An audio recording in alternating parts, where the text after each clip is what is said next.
Korean dramas यानी कि के ड्रामास किसे पसंद नहीं हैं। लेकिन क्या आप लोगों को मालूम है कि कुछ समय पहले हिंदी में एक चैनल आता था जिसका नाम था फिरंगी, और उसमें बाहर के कुछ बेहद शानदार सीरियल्स को हिंदी में डब करके दिखाया जाता था।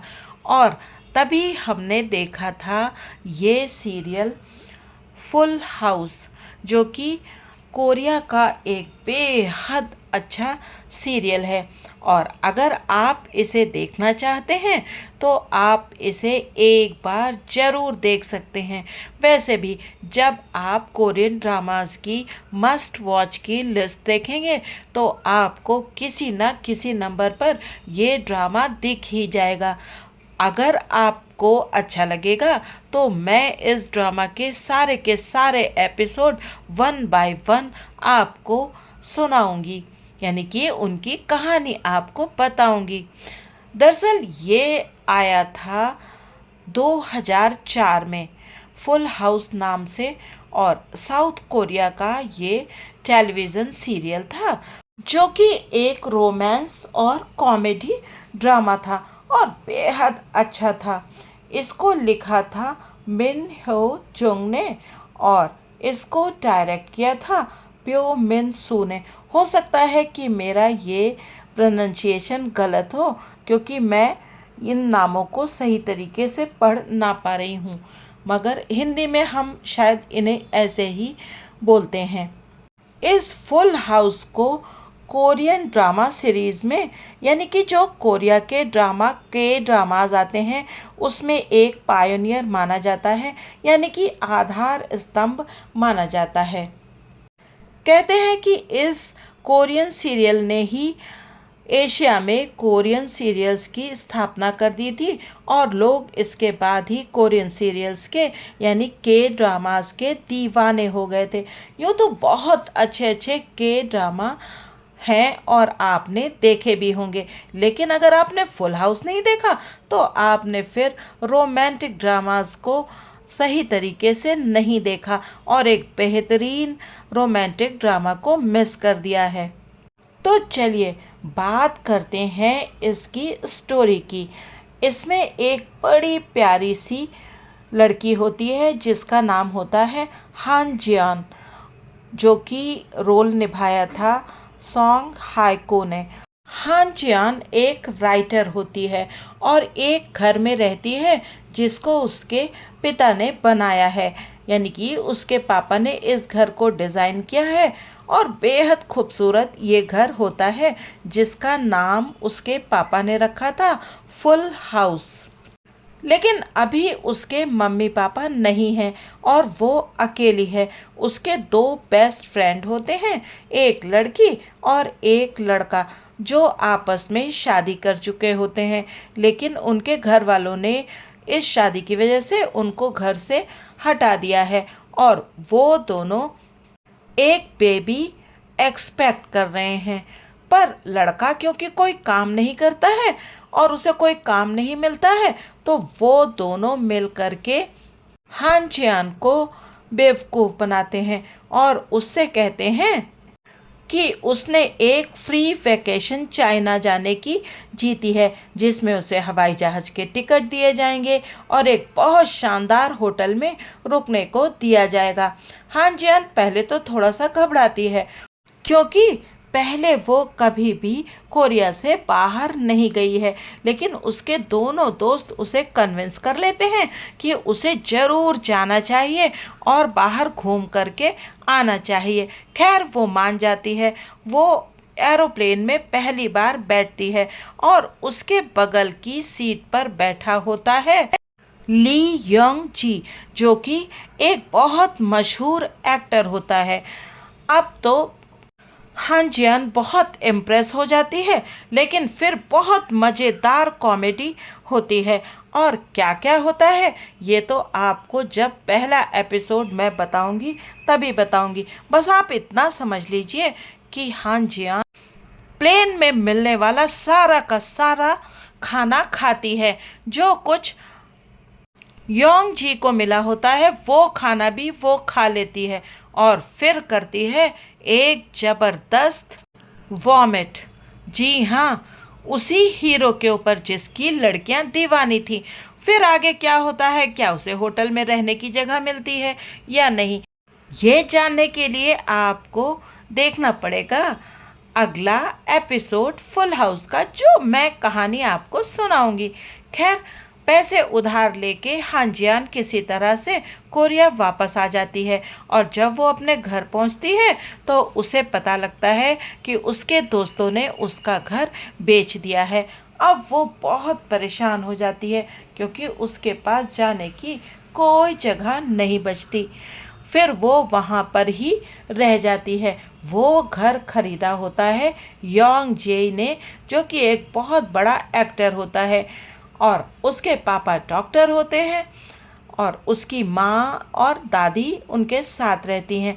लेकिन क्योंकि योंग जे के अपने पापा के साथ कुछ डिफरेंसेस होते हैं, इसलिए वो घर छोड़कर एक एक्टर बन जाता है। वो अकेला होता है, इसलिए हर नई लड़की के साथ उसका नाम जोड़ दिया जाता है। इस सब से परेशान होकर के वो एक नया घर खरीदता है, जो कि होता है फुल हाउस, जो हांजियान का घर होता है। जब वो अपने घर आता है और हांजियान को वहां देखता है तो वो उसको घर से निकल जाने को कहता है। इतनी परेशानी झेलने की वजह से हांजियान बीमार पड़ जाती है और उसको बुखार आ जाता है। खैर, योंगजी उसे अपने घर में रख लेता है इस शर्त पे कि वो घर की सफाई करेगी, खाना बनाएगी और सारे के सारे काम करेगी। अब क्योंकि हांजियान के पास कोई दूसरा रास्ता नहीं होता है तो वो इस शर्त को मान लेती है और सोचती है कि उसकी लिखी कहानी पर जब कोई फिल्म बन जाएगी तब वो ये पैसा लौटा करके और इस फुल हाउस घर को खरीद लेगी।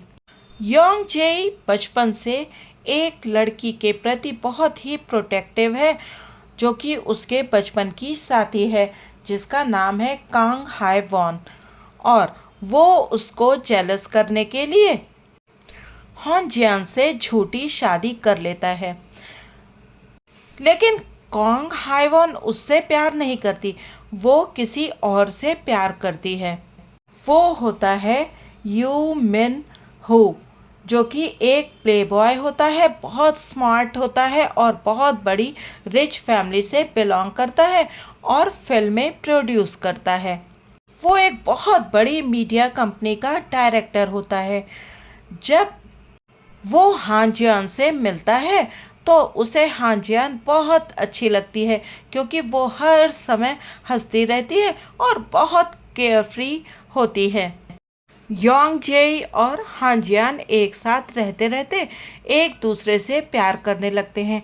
हालांकि इस बीच दोनों के बीच बहुत लड़ाई होती है और वो सारे के सारे सीन बहुत अच्छे हैं।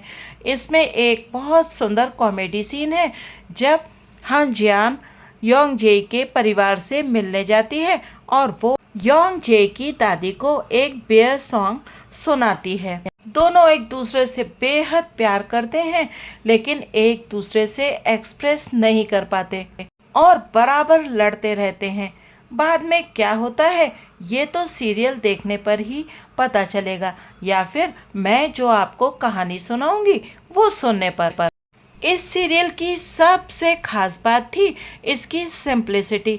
इसमें कोई भी चीज़ ऐसी नहीं जोड़ी गई है जिसे देखकर आपको उबन होने लगे। यहाँ तक कि हांजियान के जो दो फ्रेंड्स उसे चीटिंग करते हैं वो भी बहुत सीधे होते हैं और वो अपनी मजबूरियों की वजह से उसके साथ चीटिंग करते हैं और इस बात को लेकर बहुत गिल्टी फील करते हैं। इस सीरियल का एक एक फ्रेम आपको या तो हंसाएगा या फिर आपको बहुत गहरी इमोशंस की तरफ खींच के ले जाएगा। इसका जो टाइटल सॉन्ग है वो भी बहुत अच्छा है। मुझे कोरियन बिल्कुल समझ में नहीं आती और म्यूज़िक तो बिल्कुल समझ में नहीं आता। आप ये समझ लीजिए कि मैं संगीत शून्य हूँ, लेकिन इस सीरियल का टाइटल सॉन्ग जो कि कोरियन में है, मुझे बेहद पसंद था। उसकी म्यूज़िक बहुत अच्छी है। सीरियल के आखिरी में एक सीन होता है जब योंग जेई वापस लौट करके आता है और वो घर में हान जान को नहीं देखता और वो पागलों की तरह बरसात में बाहर भाग जाता है उसका नाम पुकारते हुए, और हान जान उसे दूर से देखती रहती है। अगर आपको के ड्रामास पसंद हैं और सब टाइटल के साथ आप कोरियन ड्रामास या और भी किसी लैंग्वेज के सीरियल्स देखना पसंद करते हैं तो आपको ये सीरियल ज़रूर देखना चाहिए। इस सीरियल के कुल 16 एपिसोड्स आए थे और एक एक एपिसोड 40 या 42 मिनट का था, तो ये बहुत जल्दी ख़त्म हो जाएगा। अगर आप इसे देखना चाहें तो 2 या 3 सिटिंग में आप इसे ख़त्म भी कर सकते हैं। तो मैं सुनाऊंगी आपको इस सीरियल की एपिसोड बाय एपिसोड समरी। इसमें हांजियान ने बहुत सुंदर कपड़े पहने हैं और बहुत ही सुंदर मेकअप किया है। उनके इयररिंग्स वो भी बहुत खूबसूरत होते हैं। यह बालों में लगाने के लिए वो जो कुछ भी एक्सेसरीज यूज़ करती हैं वो भी बहुत सुंदर होती है। इसके साथ जो कांग हाइवन थी वो तो एक फैशन डिज़ाइनर ही होती हैं, तो उनके कपड़े भी बहुत खूबसूरत होते हैं। जब आप कोई विदेशी सीरियल देखते हैं तो आपको वहाँ के कल्चर के बारे में भी पता चलता है और वो लोग कैसे रहते हैं ये आप अच्छे से जान जाते हैं। आज जबकि पूरी दुनिया एक ग्लोबल विलेज बन गई है, तब सारे के सारे बच्चे पढ़ने के लिए या काम के लिए इधर उधर दूर दूर के देशों में जाते हैं और बहुत सारे बच्चे कोरिया में भी रह रहे हैं। तो अगर आपको विदेशी भाषा की फिल्में पसंद हैं तो आपको सीरियल भी ज़रूर पसंद आएंगे। और फुल हाउस एक ऐसा सीरियल है जो मुझे लगता है सबको पसंद आएगा ही। समुद्र के किनारे बना हुआ ये फुल हाउस इतना सुंदर है कि बताते हैं कि कोरिया में जो भी टूरिस्ट आते हैं वो इस घर को देखने के लिए ज़रूर जाते हैं। जिन एक्टर ने योंग जेई का रोल निभाया है वो अब रेन के नाम से मशहूर हैं। तो बने रहिएगा मूवीज़ की सिनेमाबाजी के साथ और जानिएगा एपिसोड बाय एपिसोड इस के ड्रामा फुल हाउस की समरी। Thanks for watching.